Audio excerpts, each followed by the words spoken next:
obviamente pues en espacios de los originarios o del saber indígena.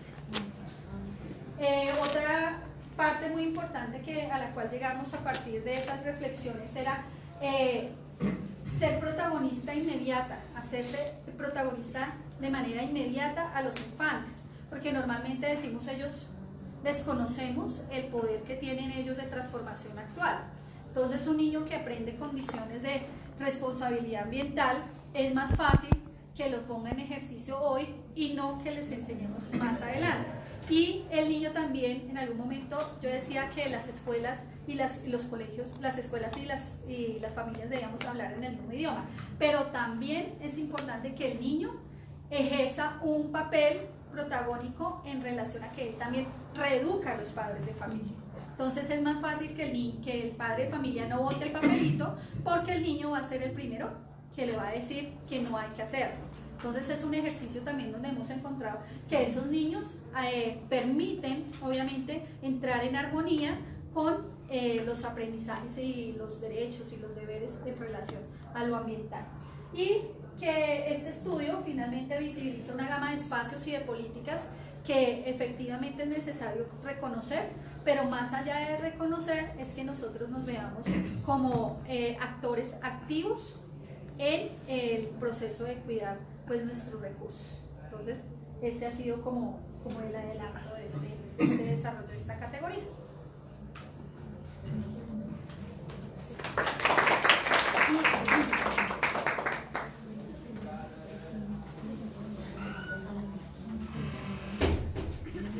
Agradecemos la presentación de la profesora Sandra Albarracín Lara y continuamos con la ponencia titulada Políticas Públicas e Inicio de la Escolarización, Incoherencia o Abandono de los Niños del Grado Transición, que la presenta la profe Gloria Estela Campo Vergara. Ella hace parte de la institución educativa Leopoldo Pizarro del Magisterio de Cauca. Buenas tardes. Cuando estaba buscando el nombre, justamente no sabía cómo qué ponerle, porque era la inquietud. ¿Esto es incoherencia en estas políticas o es un abandono que se está dando a estos niños? Puntualmente, grado transición. Por favor. Entonces, el grado transición, entendido desde lo que se define en el ministerio, es el grado que hace parte del último nivel de preescolar. Preescolar tiene 3 grados: prejardín, jardín y transición. ¿Aquí hay docentes de transición? No. Hay personas encargadas de políticas en primera infancia. Bueno, me alegra. Precisamente cuando estoy en el grado de transición, en esa vivencia, por ese día a día, es que empiezan las inquietudes. Llevo 3 años como docente de grado de transición, pero en la experiencia, desde mi pregrado, la tesis de pregrado, hace ratico, vengo trabajando con niños de 5 años. Entonces yo digo, o sea, ¿qué pasa aquí con ese reconocimiento de qué es lo que requieren realmente los niños? Porque en el 2017 que empecé a dar las clases, tenía niños de 4 años al ingresar a transición. Y en el 2018, que justamente el año pasado, donde a mí se me prendieron todas las alarmas por unas situaciones que se presentaron, entonces digo yo, pero no, aquí esto ya se está poniendo de otro color. Afortunadamente tuve la posibilidad pues fui docente universitaria, di clases en bachillerato, di clases en primaria, y feliz porque ahora estoy en este grado, aunque ya no estoy en el salón, sino que estoy trabajando con docentes. Ahora soy tutora, entonces soy docente formando docentes, pero en preescolar, en transición, lo cual me ha permitido todavía ver más instituciones, más salones de clase, donde estoy verificando que efectivamente es una problemática con una magnitud que no se ha dimensionado. Gracias. Bueno, en la Constitución Política de Colombia dice: el Estado, sociedad y familia son garantes de derechos de la educación, que será obligatoria entre 5 y 15 años y que comprende como mínimo un año de preescolar. Comprenden como mínimo. En el artículo 17 de la ley 715 dice el nivel de preescolar como mínimo un grado obligatorio para niños menores de 6 años. Miren aquí o sea, los términos, para mí cada palabra, porque eso sucede cuando nos estamos comunicando, los términos que utilizamos sutilmente nos dicen qué está pasando. Menores de 6, ¿qué es? Porque yo digo, entonces aquí por eso es que el CIMAD, que es el sistema de matrícula, permite que entren los niños de 4 años, cuando las políticas supuestamente están diciendo que es de 5, porque dice prejardín a los 3, jardín a los 4 y transición a los 5. Pero, bueno, acá de 0 a siempre, que es una política que sabemos que es relativamente nueva, y allí ellos condensan, hacen una revisión de las diferentes políticas y nos dicen, entre tantas, que el objetivo de la comisión es garantizar desde antes de la concepción a la transición a la educación formal. Y los FOMI del ICF se definen como la atención de menores de 7 años, desde la lactancia hasta los 7 años. Y el grado de transición es obligatorio. Entonces, dicen que es obligatorio, pero no es prerequisito. Es ¿cómo puede ser obligatorio y no, o sea, no prerequisito? ¿Qué me pasó a mí en la experiencia? Tuve niños que nunca fueron a la guardería. Pienso puntualmente una niña. Nunca fue a la guardería.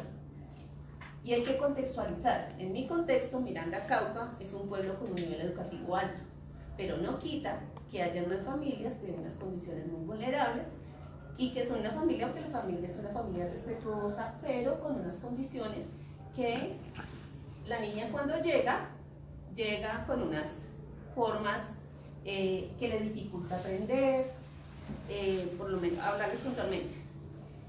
Los que tienen nietos, sobrinos, hijos, saben que hay niños a los 2 años que nos están diciendo 1, 2, 3, 4, 5, 6. Nos están diciendo, está amarillo, blanco, azul y rojo. Que digamos que eso, ay, no sé, es que sabe mucho y eso ya desde ahí uno ya se va aprendiendo y va trabajando. Pero esta chiquita no. Esta chiquita tenía muchas dificultades, pero sobre todo era a nivel emocional, que era lo que me preocupaba. Cuando termina el año, yo le hago sugerencia a la mamá que le permita otro grado, otra transición. Y la mamá dice que no. Este es el momento. La semana pasada estaban reunidas la psicóloga, la coordinadora, la mamá, porque la niña tiene unas fragilidades. ¿Sí?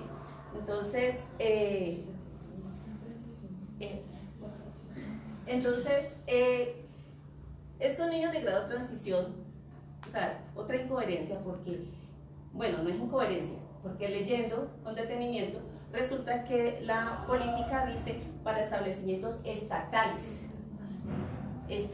o sea, ¿para quiénes? Porque justamente la investigación de Alvarado y Suárez, Sara Alvarado, ellas muestran un estudio que hablan de las transiciones, un artículo muy interesante que habla de las diferentes transiciones que se viven justamente en este lapso entre los 5 y los 8 años. Y resulta que hablan de que transiciona a los 6. Entonces yo digo, bueno, ¿por qué solo para los estatales? Sí, entonces estamos reconociendo que los establecimientos privados y son los privados, digámoslo, serios, porque sabemos que, pues afortunadamente eso está minimizando lo que hemos llamado de garaje, pero los establecimientos serios privados, los niños no entran en la transición a los 5 años, tienen 6 años, ¿sí? Y eso se ve en una calidad educativa, porque yo digo, se piensa lineamientos y calidad educativa y está el COMPES social con unos resultados, pero todo muy estadístico, en donde queda ese reconocimiento de las necesidades que tienen estos chiquitos de los 5 años, ¿sí? Porque la política dice que es hasta los 6 años, 5 años, 11 meses, 5 años, 11 meses, ¿sí? Y entonces mis niños de transición que tienen 6 años, porque pues, lógicamente hay niños que sí cumplen como que entran de 5 y cumplen los 6 en el año, ellos ya no hacen parte de esa protección, aunque eso está en el papel. Les digo, da igual porque tenemos niños con múltiples dificultades. Tenemos niños en mi salón de clases este año con el que inicié alerta temprana de hiperactividad, un niño medicado psiquiátricamente, o sea, para mí no era necesario. Y de hecho, mientras no estuvo medicado, que yo trabajé con él, el niño tuvo un cambio al otro lado y trabajaba y avanzó mucho. Pero luego le dan el medicamento, pero la señora sí, y no lo lleva. Necesitaba psicólogo, necesitaba terapia ocupacional, necesitaba fonoaudiólogo. Por más que se hicieron los reportes, no pasó nada, ¿sí? Entonces, cuando llega mi reemplazo, digo, este caso hay que reportarlo a comisaría, pero hasta ahí podemos llegar. Como docentes, hasta ahí podemos llegar, porque más no podemos.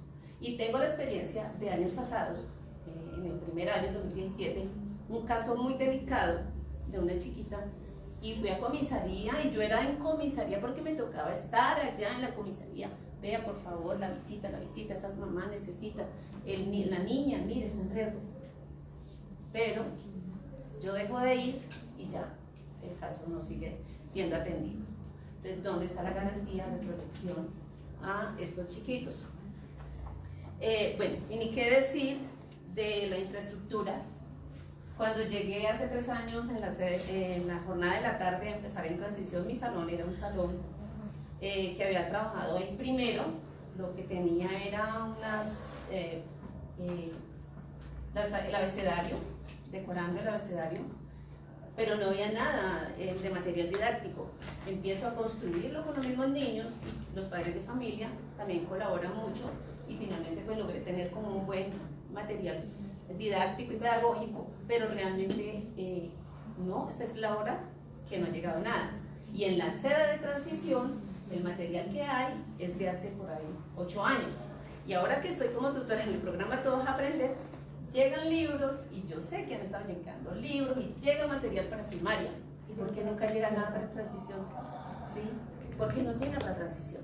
Resulta que en estas búsquedas, en estas lecturas, encuentro que hay unos lineamientos, hay unas guías buenísimas que dan las actividades rectoras.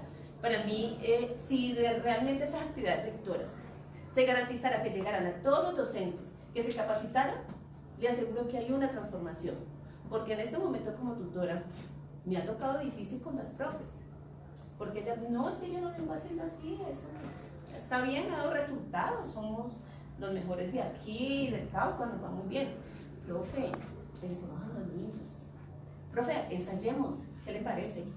Cuando usted quiera, tranquila, profe, porque yo pues yendo suavecito, dándole como el espacio a que ellas vayan asimilando.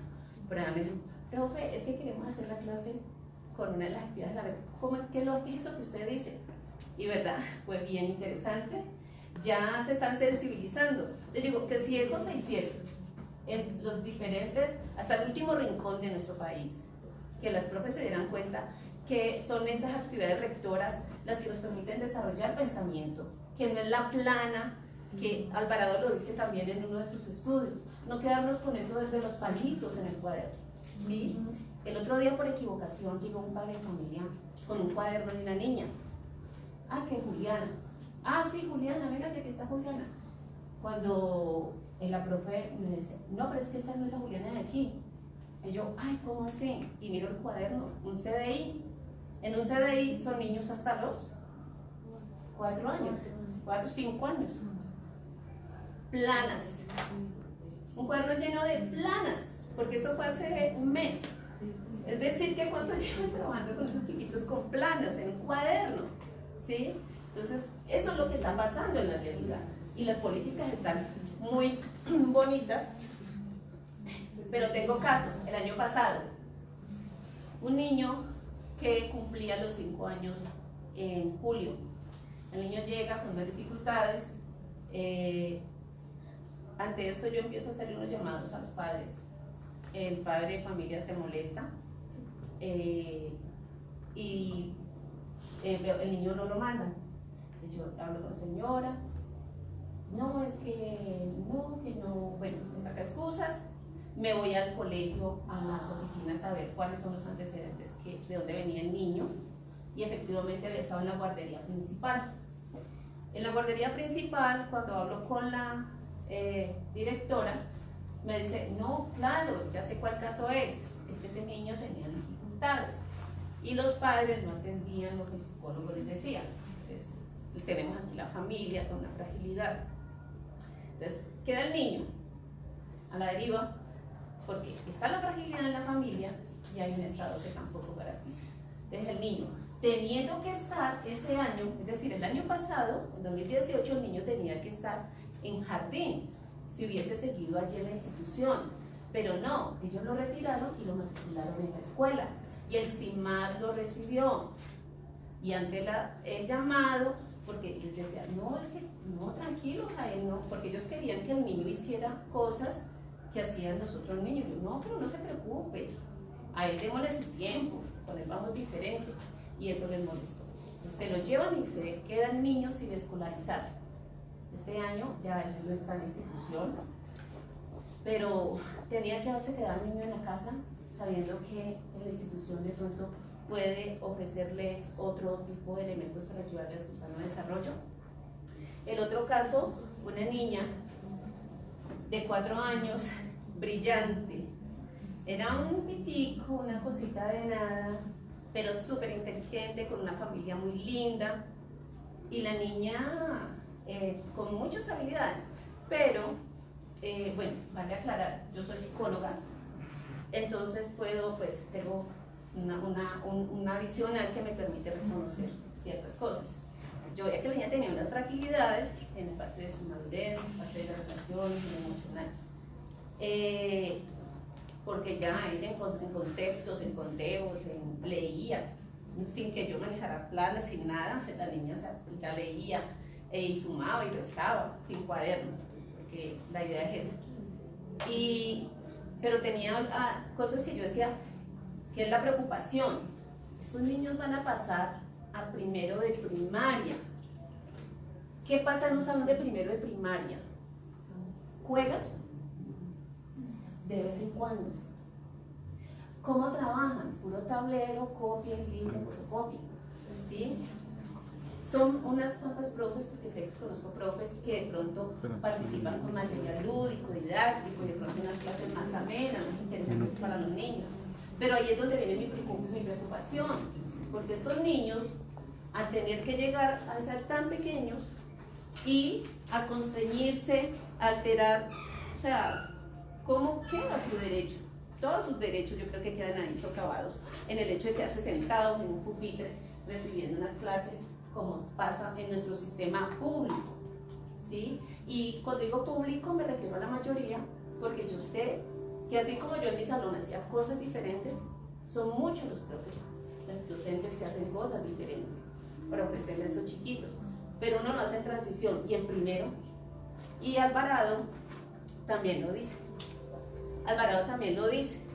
Es necesario que eso que esa lúdica, que todo esto trascienda, ¿sí? El COMPES social, ellos hacen en el 2007, hacen una propuesta de que transición vaya hasta los 7, que la primera infancia sea hasta los 6 años y no hasta los 5 como estaba en ese momento.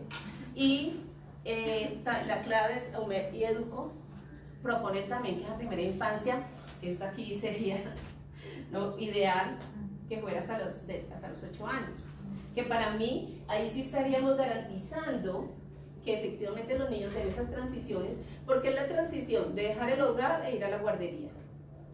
La transición de pasar de la casa a la escuela, de pasar de transición a primero de primaria, que ya, o sea, pasar del jardín a transición, o sea, cuando vienen de la guardería no es lo mismo la guardería, se supone que no debería ser lo mismo la guardería que la escuela, y es que de hecho no lo es por el mismo espacio, porque los niños en la escuela tienen que salir al descanso, la escuela está llena, y a pesar de que se hacen ajustes, pues igual tienen que estar allí.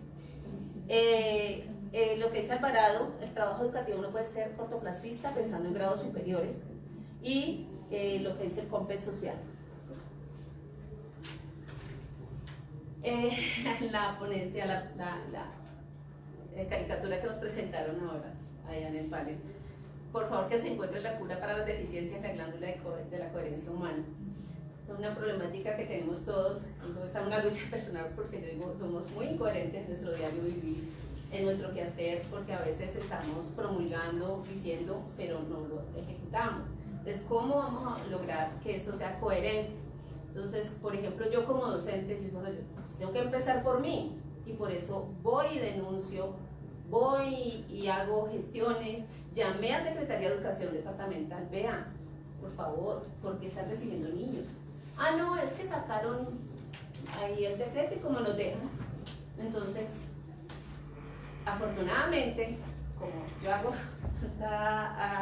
pues profe, vea, es que las dificultades, y las compañeras, las colegas afortunadamente también empezaron a hacer la manifestación a la rectora. Este año la rectora publicó matrículas para transición, niños que cumplan 5 años hasta marzo. Ya, entonces ese es un logro. Entonces yo digo que tenemos que ser coherentes en la medida que realmente realicemos actos que ayuden a que estos derechos sean cumplidos, ¿sí? Entonces son muchas las cosas que tenemos por atender, ¿sí? Hay políticas, como decían esta mañana en el panel, sí, es que ya tenemos, y en el país tenemos un avance. Yo digo que los últimos años, pero a mí estos últimos 8 años han sido cruciales, ha dado un salto grandísimo, porque lo que se encuentra es muy valioso, es muy enriquecedor para nosotros los docentes. Pero, ¿qué vamos a hacer para que realmente esto llegue a todos los niveles, a todos los puntos que tienen que llegar, para que tenga un impacto en donde de verdad nos transformemos? Porque yo digo que nos dejaron un buen legado en educación, pero yo creo que tenemos la tarea de hacer que esto realmente se multiplique y llegue donde tiene que llegar para transformar y garantizar los derechos de nuestros niños.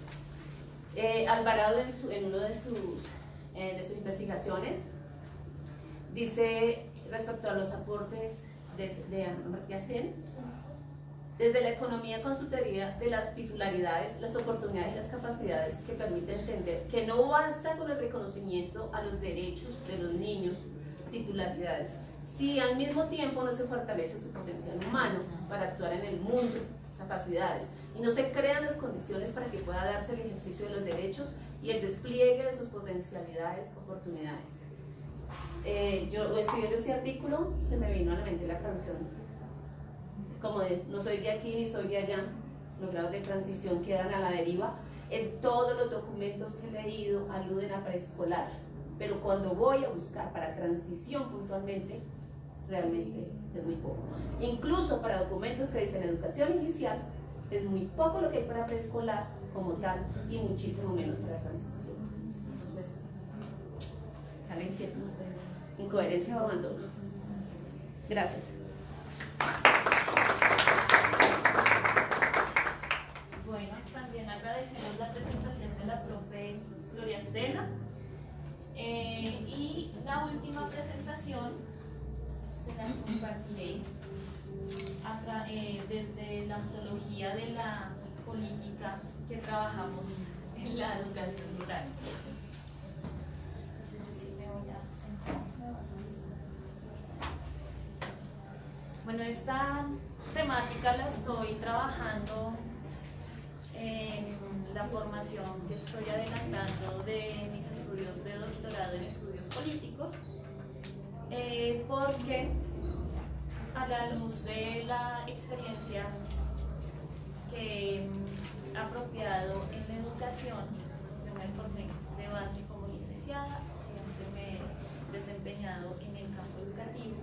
Una preocupación que veo es que las problemáticas de la educación difícilmente estamos logrando atenderlas desde las mismas ciencias de la educación. Y ya particularmente desde las decisiones y las acciones que se pueden ejecutar en coherencia con lo que cerraba la profe, pueden venir no desde nuestras propias prácticas, sino también desde elementos que a veces no prestamos la suficiente atención para poder desarrollarlas adecuadamente. Uno de los contextos que pueden contener este panorama es la ruralidad en Colombia. La educación rural en Colombia ha sido una de las poblaciones que de cierta manera se puede sentir ese abandono que mencionaba la profe. Por cosas de la vida, yo llegué a este tema porque indirectamente la ruralidad ha sido parte de mi interés y mi preocupación. Y si nos ponemos a pensar en nuestra genealogía, todos vamos a poder remitirnos seguramente, o la mayoría, al contexto rural, en nuestros antepasados o también desde nuestra propia experiencia. En este sentido, quiero presentarles por un lado cómo poder empezar a entender, pero a partir de la problematización que devela la ruralidad en Colombia. Y por otro lado, cómo los enfoques políticos pueden empezar a darle orden a lo que podemos entender por ruralidad y cómo en la educación se puede trabajar esa perspectiva que pensamos del desarrollo rural, porque es desde allí donde seguramente podemos tomar las acciones pertinentes para cumplir con las finalidades que como Estado proponemos. Y a la conclusión que llego es que una de esas iniciativas deben iniciar desde la ontología, el reconocimiento de nuestra propia identidad en términos culturales y todo lo que eso conlleva a la construcción de la ruralidad, bastante distante a lo que hasta el momento hemos planteado desde parámetros del crecimiento económico mundiales. Y llamo crecimiento y no desarrollo humano, porque en este caso y en Colombia sí lo planteamos más desde ese enfoque.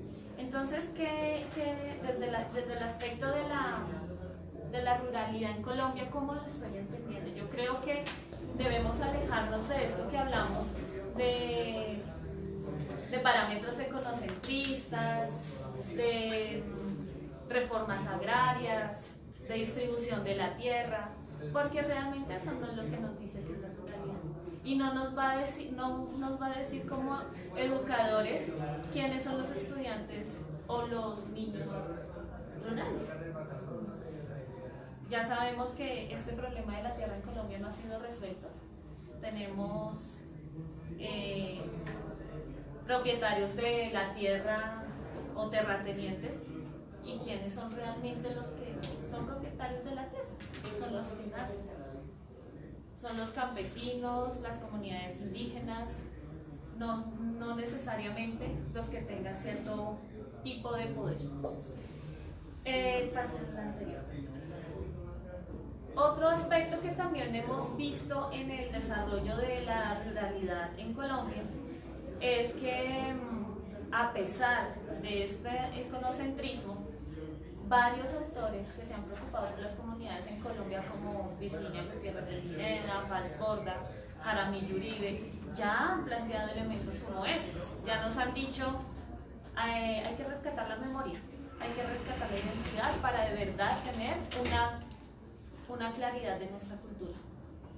Y dejar, como decía ayer una estudiante en el panel, sí hay que admirar, pero dejar de adoptar, más bien adaptar esas posturas que también se construyen y esos conocimientos que se construyen en contextos externos. En este sentido, pues, la ruralidad lo planteo primero en términos políticos, porque es el enfoque que le estoy dando a este estudio, es que hay que pensarnos cómo están constituidas nuestras instituciones, porque son, desde sus estructuras burocráticas y las organizaciones que las componen, quienes van a dar cuenta de que las decisiones que se van tomando en la acción política, es decir, en las políticas públicas, sean fieles a la realidad del contexto colombiano. Yo pienso que las políticas públicas se están construyendo detrás del escritorio. ¿Sí? Todos sabemos, por ejemplo, de un contexto que conozco cercano, Pacho, Cundinamarca, zona rural. Los niños muchas veces tienen que caminar 2 horas y eso en Cundinamarca, porque las rutas son itinerantes, son intermitentes, tienen horarios específicos y es el medio que tienen. yo veo que el político llega en campero, yo veo que el político llega en helicóptero. Es una descontextualización total. Entonces, ¿cuáles son las vías terciarias? Entonces, tanto como los burócratas reconozcan el contexto, van a ser efectivas esas políticas. Y las políticas educativas, en términos rurales, están completamente invisibles porque no existen. En Colombia no existe una política de educación rural. Existen programas, es decir, intentos. El más que podríamos llamar, que tiene como una efectividad, que ha mejorado varias cosas, son los programas de educación rural en Colombia, que iniciaron en el 2000. Y con sus diferentes fases han intentado atender a diferentes necesidades. Entonces creo que esto es una situación que debemos plantearnos el problema de las instituciones en Colombia. Primero, las instituciones en Colombia están desconectadas, y para que sea una acción política efectiva deben estar interconectadas. Uno no puede pensar en educación, por ejemplo, en políticas ambientales relacionadas desde la educación, sin que se piensen en políticas de desarrollo industrial, sin que se piensen en políticas de consumo. Esa es la conexión de la institucionalización. Y a eso, haciendo mención a la ontología, pues hay que remitirse a ese origen de las instituciones en Colombia, donde los profesores de la Universidad Nacional concluyen que es un origen cristiano, religioso, y a partir de esos procesos de evangelización hay que reconocer que hay una educación excluyente, una educación ancilar, hay una educación que va a seleccionar. ¿Sí?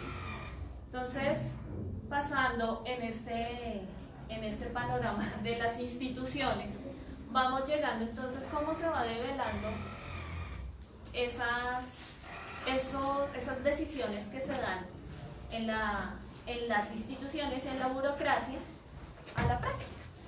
Y vemos, por ejemplo, que esta educación ancilar está presente desde los orígenes de la República. Cuando Simón Bolívar afirmó su ideal de independencia, venía heredado también de un maestro. Su maestro fue también un Simón, pero su apellido era Simón original, su apellido original era Simón Carreño Rodríguez. Él se quitó el apellido Simón Rodríguez porque a ustedes les sonará ese apellido Carreño, que es el que aparece en uno de los que ya evolucionó a los manuales de convivencia, que en ese momento eran la manualidad de Carreño. ¿Y por qué? Porque Carreño, pues la manualidad de Carreño, la urbanidad de Carreño, perdón, es la normatividad para las buenas costumbres, y era dirigido principalmente a las personas que tenían el derecho, que era reconocido por el Estado, que se estaba conformando en ese tiempo, de ser educados. Y era una educación para la domesticación, para ser servil y para hacer caso. ¿Quiénes nos educaban? La gente que decía recibía el título de la mancha de la tierra. Solo la gente decente podía educarse. Los que demostraban con un papel firmado que no tenían impurezas de la tierra, o sea, tenían la sangre limpia. ¿Sí? Eso ya nos revela los procesos de exclusión en la práctica, que en las políticas dicen todos tenemos derecho a educarnos. Pero ¿quiénes somos todos? ¿Quiénes hacemos parte? ¿Y qué educación? Muy bien. Entonces, por eso digo que una de las hipótesis, uno de los intentos de hipótesis, porque acepto todas las críticas que puedan venir de esta, es que los orígenes de esta exclusión explícita en la práctica de las políticas vienen de esas élites hereditarias. ¿Sí? Vienen de la constitución de la misma República de Colombia, y que la educación solo ha sido favorecida para algunos, dejando en olvido principalmente la ruralidad. Resulta que en todo este proceso colonial de independización, no fueron principalmente los que pensaban en la educación, también quienes tenían estas preocupaciones. Simón Rodríguez fue expulsado de todos los lugares que hacían parte de la Gran Colombia, porque le creían loco. Él tuvo la oportunidad de hacer buen uso de los recursos, es decir, de la renta, de la distribución para poderlos asignarlos a la educación, por ejemplo. Y resulta que le decían loco porque una vez criticó a uno de las personas importantes que tomaban decisiones en la Gran Colombia, porque él le dijo que por qué no podíamos educar a los campesinos, a los negros, a los esclavos que existían en esa época, por qué no los podíamos educar a los indígenas. Si ellos sí eran los hijos de las putas y los ladrones que ellos mismos habían embarazado, o sea, eran hijos de los colonizadores, y así se lo dice textualmente, lo cita Simón Rodríguez. Pues lo expulsaron. Sin embargo, quedó esa herencia de la ideología de Simón Rodríguez en Simón Bolívar. Simón Bolívar no se preocupó puntualmente por la educación, pero posteriormente economistas de esta época decían hay que trabajar la tierra, porque es allí donde podemos pagar la guerra de la independencia, un ejemplo, porque eso no es gratis, ¿cierto? Cuesta bastante, y también empezar a entrar en el mercado, porque era una de las preocupaciones de los nuevos estados que iban independizándose en las colonias. Entonces así yo digo que hay unas causas de este olvido de la educación rural. Pues una es esa parte que viene ya desde nuestros orígenes, pero puede ser, por ejemplo, por temor, porque, por ejemplo, Simón Rodríguez nos decía que no podemos seguir pensando en los parámetros eurocentristas que eran principalmente basados en Rousseau, porque decía que la educación debía ser libre, pero leyéndolo profundamente era más bien regulada, ¿sí? No era tan libre en el sentido de que todos pudieran tener esa posibilidad de educarse con libertad, sino que era pensada para la clase burguesa. Y el otro caso, pues eso generaba temor, porque entonces el conocimiento va a hacer que las personas realmente sean libres. Si se educan los esclavos, van a entender que es la libertad. Y si se educan los campesinos, van a entender o van a recordar lo que les da identidad, por ejemplo, el territorio.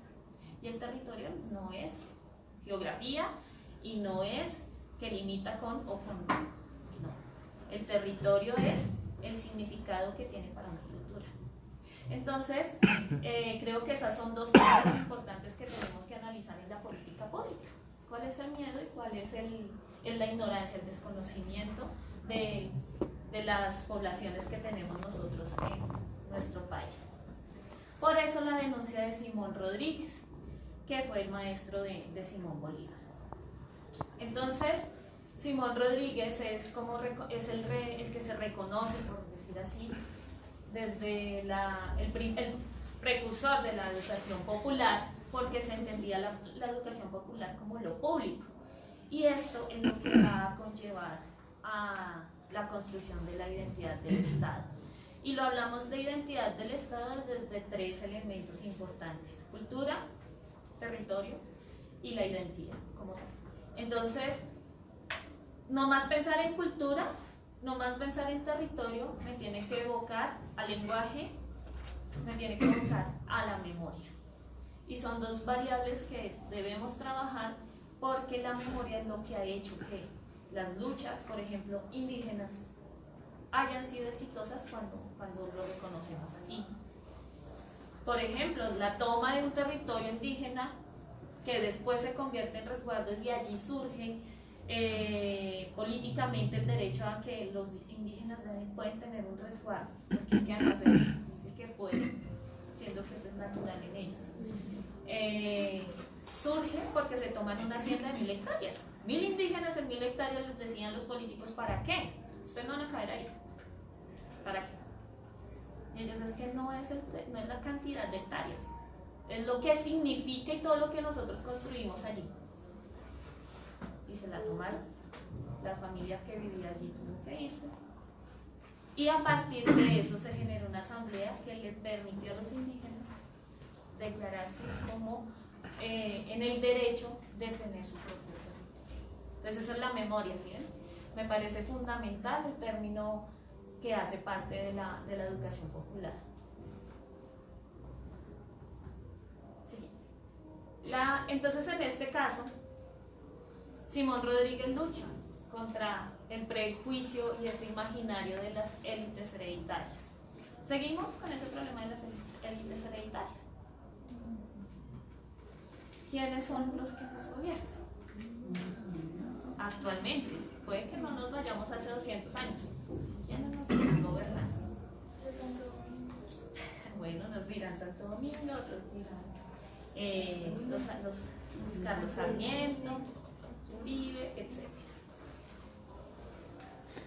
En ese tiempo, esas personas eran consideradas como la gente decente, la gente que podía acceder a todos los derechos políticos. Y por eso, la idea del populacho se impone como el que no necesitaba una educación, como el que se podía afirmar que podía tener más bien unos oficios serviles, unos oficios que le pudieran ayudar más bien a los que eran parte del grupo de la gente decente.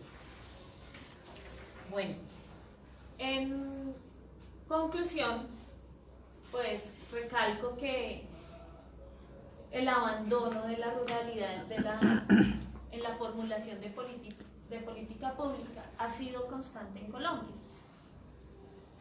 Desde sus orígenes no ha habido una política de educación rural.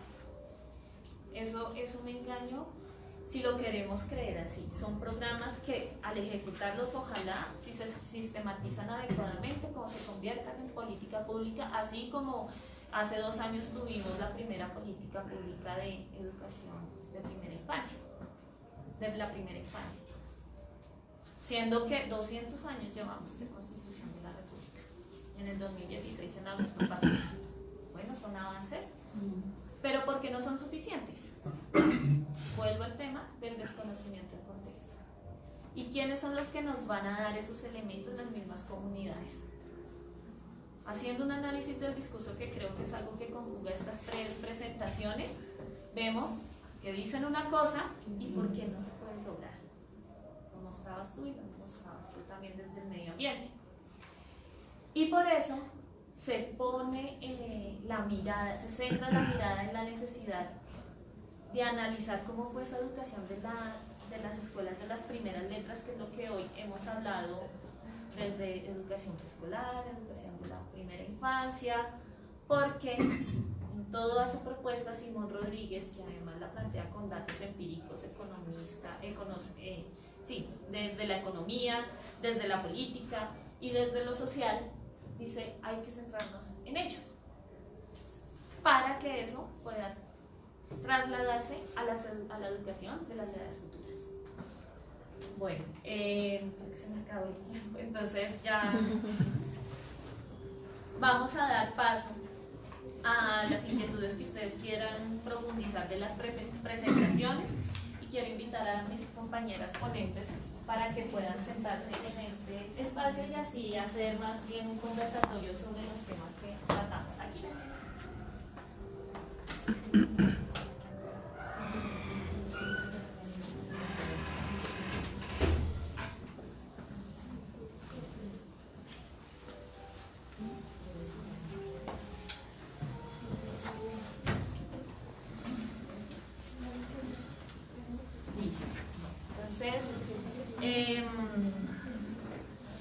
Se ven las políticas públicas desde diferentes enfoques, ¿cierto?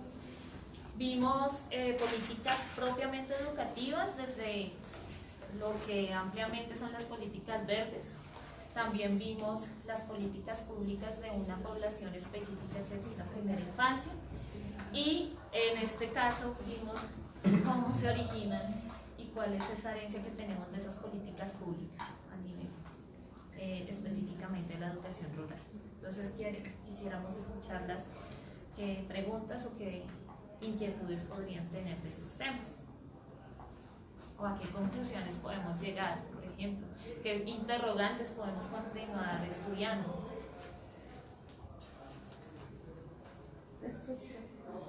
Le doy la palabra a ella y ya te doy la palabra. Pues de pronto no es como llegar a una conclusión, sino frente a esa realidad que es de la experiencia de ustedes, que se está logrando, que se está cambiando allá en lo rural. Si de pronto tienen algún ejemplo de una comunidad en que se esté cambiando esa manera de pensar, que haya un mejor acercamiento y entendimiento de las políticas, Bueno. que no están, pero que se ha hecho, o sea, se ha logrado algo con alguna comunidad, y si no se ha logrado, ustedes desde la experiencia, ¿qué piensan que se podría hacer sin esperar que lo haga el gobierno, que lo haga el Estado, sino que la comunidad como tal, cómo podría trabajar? ¿Para todas? Sí. Ah, ok. Desde la experiencia. Ok. Bueno, pues básicamente desde la educación ambiental en la infancia, que es como el tema que quise traer hoy o abordar hoy, tiene que ver con que efectivamente cada vez se está pensando más desde una mirada verde, precisamente por todos estos años que hemos considerado que lo ambiental, ¿cierto?, no tenía como ese trabajo arduo, porque pensamos que todo es inagotable, ¿cierto? Pero pues el ejercicio político nos permite en este momento entrar a discusiones en relación en que se debe, no solo desde la norma, sino desde la propia acción diaria, trabajar en propender por una armonía entre lo que nosotros necesitamos dentro del desarrollo, ¿cierto?, pero también en lo que necesita ese planeta en el cual nosotros vivimos. Y que efectivamente con todas estas acciones que nosotros podemos emprender desde la escuela, podemos generar o afianzar en las nuevas generaciones, ¿cierto?, procesos más armónicos en la convivencia con el ambiente. Específicamente en el tema rural, ¿cierto?, teniendo en cuenta que parte de lo que he hecho nace dentro de una experiencia como maestra en zona rural, tiene que ver con que en estas zonas pues la armonía con lo ambiental pues es parte de la escuela, no es nada ajeno a la escuela, es parte de la familia, es parte de los niños, es su diario vivir, ¿cierto? Entonces es más coherente la acción, ¿cierto?, con el discurso. Pero en la ciudad, pues obviamente tenemos que hacer un ejercicio en el cual la política se ponga efectivamente en ejercicio y que la familia, que la misma institución, pues seamos puentes para que esos niños que se están formando, pues se formen con algo que es una conciencia ambiental, desde de ser consciente. Entonces, en esa consideración. Bueno, yo creo que en lo rural, en el campo específico de la primera infancia, poco se ha trabajado. Realmente no llega el ministerio como tal, principalmente, sino llega más bien ICBF, en procesos de atención y cuidado, muy sectorizados. Ya las instituciones públicas, porque realmente en lo que consideramos rural, veredas, no pueblos como tal, sino veredas, las instituciones públicas están empezando a recibir niños desde los 5 años. Hay una característica en la población rural, es que es población flotante debido a la actividad económica que tienen en cada región. Y como no es constante, las familias están rotando. Eso es una problemática dura, porque los procesos que hablábamos de las transiciones que se deben respetar en la formación de los niños no se ven y no se puede lograr con claridad. Eso pasa mucho en la educación rural. Y otra cosa que tuve la oportunidad de analizar en la investigación de la maestría, donde me centré como en las condiciones de los maestros rurales, se llega a la conclusión que es ese tema de la identidad, de la conexión orgánica que tiene el maestro con la ruralidad, no es muy permanente. Los maestros se están formando desde procesos educativos de educación superior de las ciudades. Y eso pasó desde el Estatuto 1278. Antes sí se logró en esa investigación identificar los que eran del estatuto anterior, que eran nombrados por la característica y representación que tenían la comunidad. Y ahora somos nombrados desde una prueba, formados desde las condiciones urbanas. Y yo, que soy maestra de educación superior, con mucha vergüenza digo que poco, aunque intentamos, pero pocos son los espacios, teorías y abordajes desde la práctica pedagógica que están muy directamente relacionados con las zonas rurales. Yo desconozco los procesos puntuales de otras instituciones y facultades de educación superior, pero no creo que estén alejados a esto que estoy diciendo, porque también tuve la fortuna de dirigir una tesis de especialización que se encargó de analizar eso, desde una revisión documental, no desde un trabajo de campo mucho más extenso, pero sí se llegaba también a esa conclusión. En los pensum, en los currículos no es tan explícito, y es una educación que está desde el PER establecida desde unos modelos muy particulares. ¿Cuál es el modelo que se adoptó? Es el modelo Escuela Nueva que trajo Agustín Nieto Caballero con el gimnasio moderno, y es una educación pensada para la élite nuevamente. ¿Por qué? Porque los estudiantes deben contar con todos los recursos, no solo físicos, sino todo lo que necesiten ellos para poder acceder al aprendizaje desde el contexto, desde el entorno. Por eso lo trajo para un colegio que tenía esas características.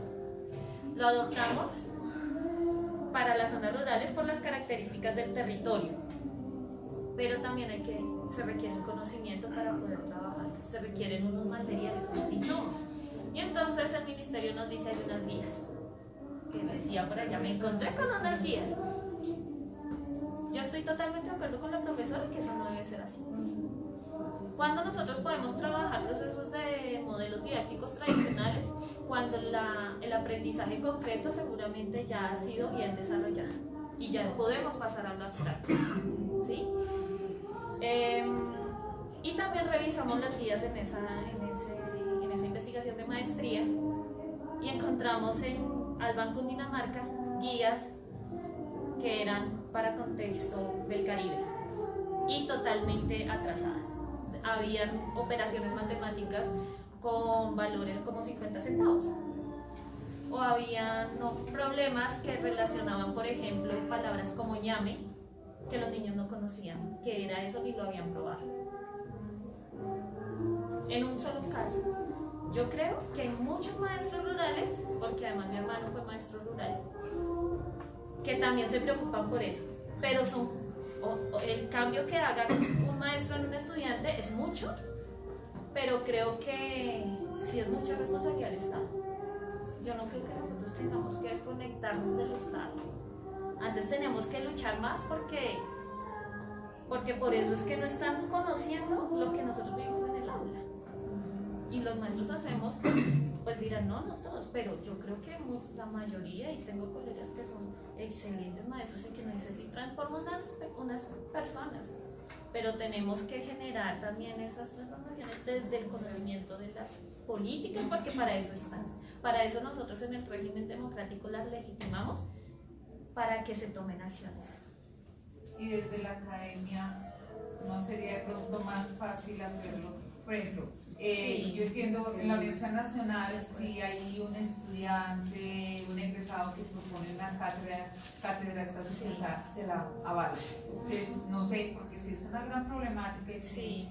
Hoy en día con los medios de comunicación, con todos los medios sociales que tenemos de comunicación, si en algún momento, si uno encuentra que una universidad está ofreciendo una cátedra que, digamos, como redundancia, contextualiza lo rural, donde le da una mirada diferente, yo creo que se podría hacer. No estoy desconociendo para nada de que el Estado tiene la responsabilidad, y por eso debemos ser mejores ciudadanos y saber por quién votar por sus propuestas, no por lo que nos están ofreciendo. Sí. Pero creo que desde la cátedra, pues este espacio es muy bueno porque, o sea, hay esperanza en la cátedra, digo yo. Totalmente. Yo creo que el problema es la fragmentación.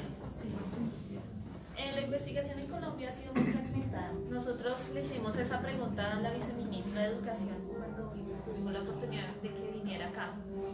¿Por qué no se tiene en cuenta la producción académica de las universidades? Nosotros investigamos mucho sobre esto y muchos otros temas. Es que es muy fragmentada, hay muchas limitaciones. Tiempo. Profesor, usted tiene que terminar en un año una investigación de un problema que llevamos 200 años intentando resolver. ¿Sí? Entonces, esa información, ella misma dijo, yo no sé, esa información no llega tan puntual, como tan impactante frente a lo que realmente buscan los cargos burocráticos para poder hacer la distribución de los recursos, en qué proyectos, en qué programas.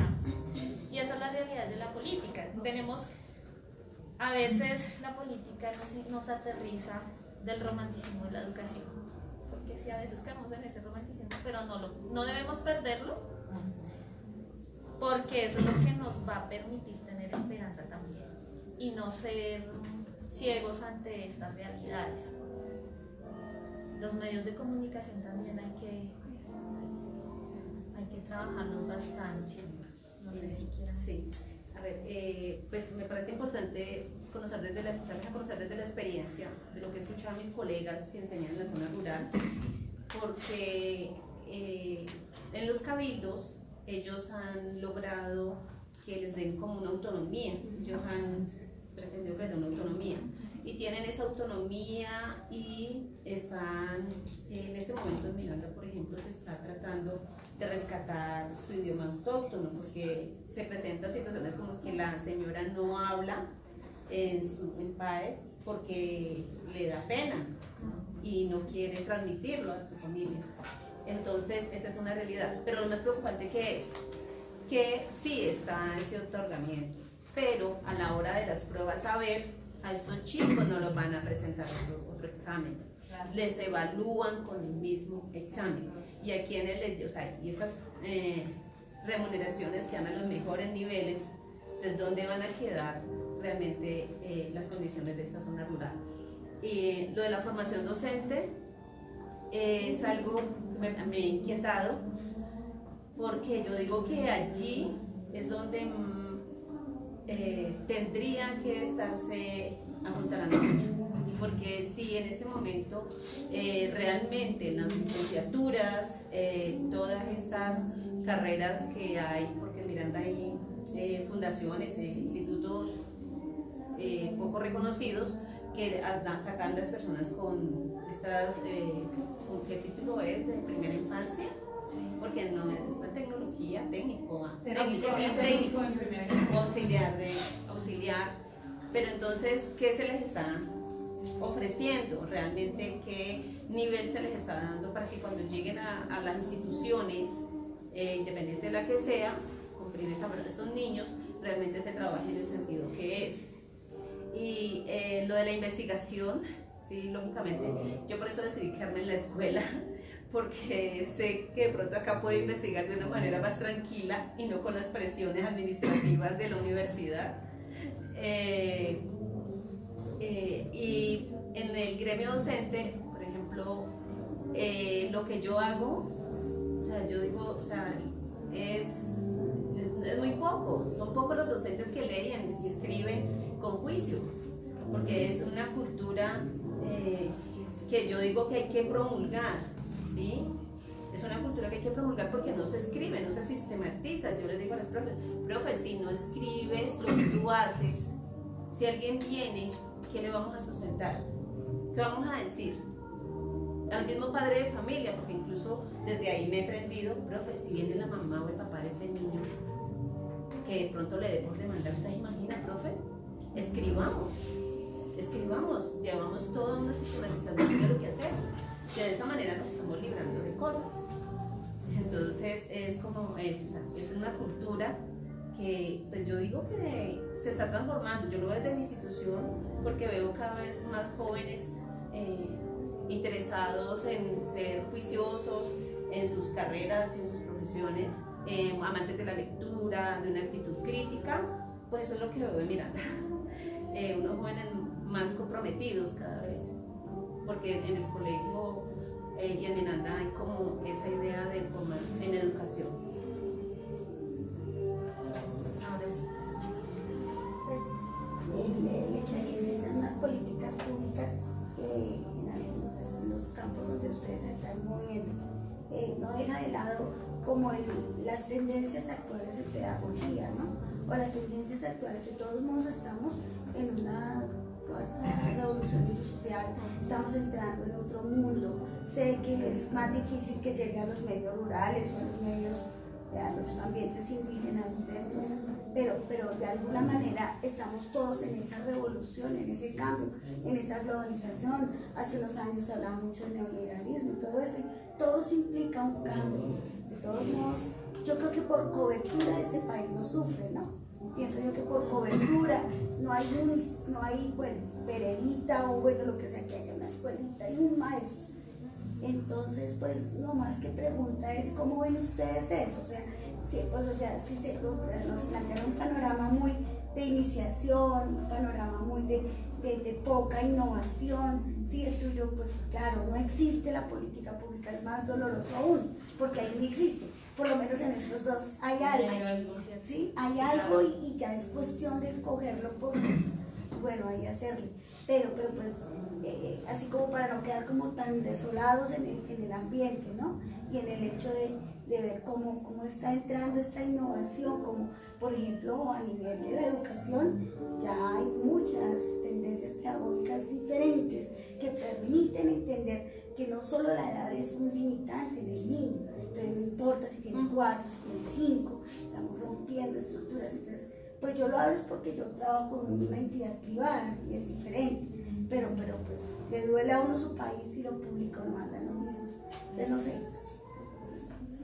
Bueno, en lo que acabas de decir, empiezo por lo último para que no me vaya la idea, y es lo de las edades de los niños, porque mira que la preocupación mía no es porque dude de las capacidades de los niños, porque incluso con estrategias que yo he utilizado para el dominio de un pensamiento matemático y de la lectoescritura, me han dicho, no, eso no es para ese grado, y yo lo he puesto en validación con matemáticos y con expertos, y me dijo, no, profe, claro que sí, y pues lógicamente que yo sé que sí, lo he hecho con una convicción y he visto los resultados.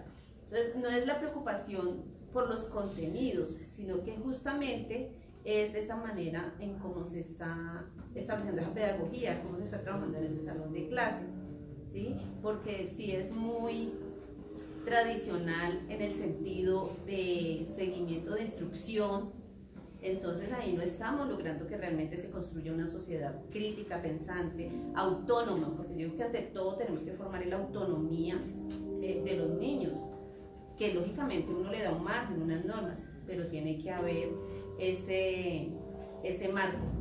Y respecto a las políticas, mire, hablo del Cauca, porque ahora que estoy en el programa Todos Aprender, no sé si lo han escuchado, PTA, programa PTA, tiene 9 años, un programa muy interesante que personalmente mi institución hizo parte, yo estuve en ese proceso durante 6 años, con 2 tutoras excelentes, 2 docentes, que nos llegaron con todo eso, que nos forman, porque es que hay unos formadores, está el ministerio, están las personas que ellos contratan para ejecutar, y ellos forman a los formadores, y los formadores nos transmiten a nosotros los tutores para nosotros ir a las diferentes escuelas.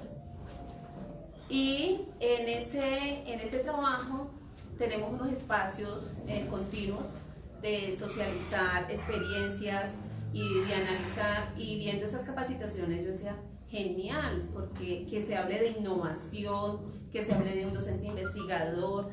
Entonces yo digo, esto nos está diciendo que de alguna manera vamos a garantizar que esas políticas que surgieron estos últimos años, con ese programa es una manera de garantizar que se visibilicen.